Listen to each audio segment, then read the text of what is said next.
एक महात्मा 20 वर्ष से पेड़ की छाल सूखी हुई खाते थे, किस लिए? काम विजय के लिए। किसी भी तरह का शरीर में पुष्टता ही न होगी तो काम क्या करेगा? अवस्थी मात्र हुए रहे शरीर, हड्डी हड्डी शरीर में रह गई थी और तपस्या करते सूखी छाल जो पपड़ी होती है ना वृक्षों की, वो माँ पाते तो बस कोई भोजन नहीं, कोई पत्ता नहीं, कोई फल नहीं, कुछ नहीं। तो ऐसे हो गए थे। जब 20 वर्ष हो गए तो कामदेव प्रकट हुआ सामने, क्योंकि वो उसी योग्य थे, और कहा हम तुम्हें परास्त करेंगे। तो उन्होंने मुस्कुरा के कहा तुम्हारी ताकत क्या कि तुम मुझे परास्त कर लो। बोले अच्छा चलते हैं। चला गया काम। दूसरे दिन जहाँ वो पपड़ी खाते थे ना, वहाँ हलवा लगा मिला, हलवा। अब उनका दिमाग काम किया कि जंगल में, घोर जंगल में बढ़िया सुगंधित घृत युक्त मिष्ठान। उन्होंने समझा मेरी तपस्या से डरकर प्रकृति मुझे दे रही। मुंह मार मार करके जहाँ जहाँ पपड़ी खाते थे वहाँ हलवा लगा मिला, हलवा पाया। 20-25 दिन हुए, थोड़ा खून दौड़ा नस नाड़ियों में। अब एक दिन वो उस अपने टाइम से जाते थे उनका हलवा, तो जो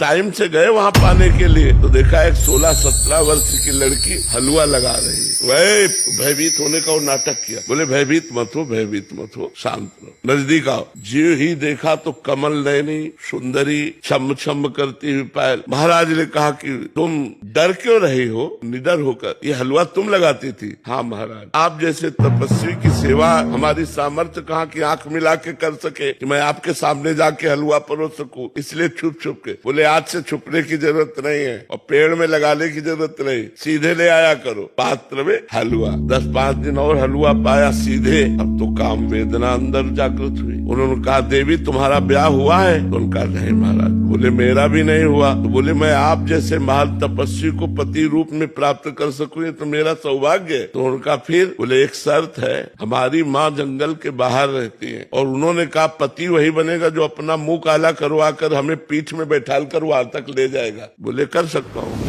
घुटनों के बल चल करके वहाँ, जब वहाँ ले गए तो कामदेव खड़ा था और बोला देख तेरी तपस्या को नष्ट नहीं करना चाहता, केवल ये दिखाना चाहता हूँ कि घुटनों केवल आया है एक मेरी माया के इशारे से। अगर मैं 5 बार संदान कर दूं तो तेरे हाल क्या होंगे? तो उन्होंने प्रणाम किया।